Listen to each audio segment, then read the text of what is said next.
بچوں کی والدہ ہماری زوجہ، اس کی ہماری زندگی میں کتنی اہمیت ہے، کبھی سوچا ہم نے؟ ایک سوال کرتا ہوں میں آپ سے کہ شاید ہمارے بچوں کی والدہ جو ہے ہر نماز میں ہمارے لیے دعا کرتی ہوگی، اس کی ہر دعا میں ہم شامل ہوتے ہیں، ہماری کتنی دعاؤں میں وہ شامل ہوتی ہے؟ ہم کتنی بار اس کے لیے دعا کرتے ہیں، اس کی صحت کے لیے، اس کی زندگی کے لیے، اس کی درازی عمر بالخیر کے لیے؟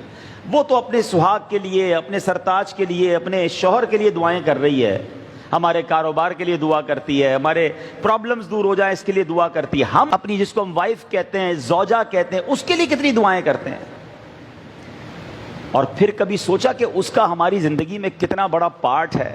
کبھی اکیلے میں بیٹھ کر اپنی شریک حیات کے بغیر اپنی زندگی کو ذرا دیکھیں، بالخصوص وہ لوگ جن کے بچے ہیں، 2 4 5 بچے اگر ہیں اور بچے بڑے ہیں، وہ فیملی جس طرح گھر کو سنبھال رہی ہے۔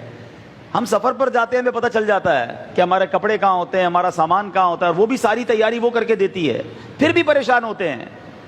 اگر وہ زندگی سے ہی چلی جائے تو کبھی سوچیں کہ ہماری زندگی کیسی ہو جائے گی؟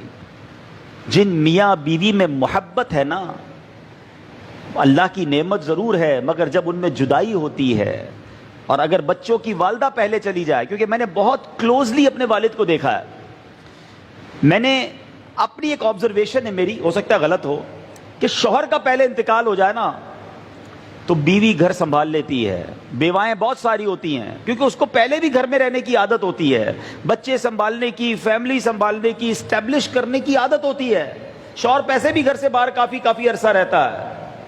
لیکن اگر زوجہ کا پہلے انتقال ہو جائے تو والد کا گھر سنبھالنا یہ بہت مشکل ہو جاتا ہے، اور وہ بہت تنہائی فیل کرتا ہے۔ تو میرے میٹھے اسلامی بھائیوں، اللہ کی اس نعمت کی قدر کیجئے۔ وہ لوگ جو بات بات پر اپنی بیوی کو تانے دیتے ہیں، گالیاں دیتے ہیں، غصہ کرتے ہیں، جو منہ میں آتا ہے وہ کہہ دیتے ہیں، اپنی زندگی میں اس کا رول سمجھو، وہ بھی اللہ کی بندی ہے، اس کا دل توڑ کر اگر وہی اللہ کی بارگاہ میں کھڑی ہو گئی تو مارے جائیں گے۔ جہاں دوسروں کے حقوق ہیں وہاں زوجہ کے بھی حقوق ہیں، کبھی اس سے بھی مسکرا کر بات کر لو، کبھی زندگی میں اس کا بھی شکریہ ادا کر دو کہ آپ نے میری زندگی میں بڑی آسانی کی ہوئی ہے۔ کبھی وہ کھانا بنا کر لائے تو کبھی جزاک اللہ اسے بھی کہہ دیا کرو۔ ہر بات پر جھاڑنا، لڑنا، جب غصہ آیا اسے کچھ کہہ دیا، یہ نہ کریں۔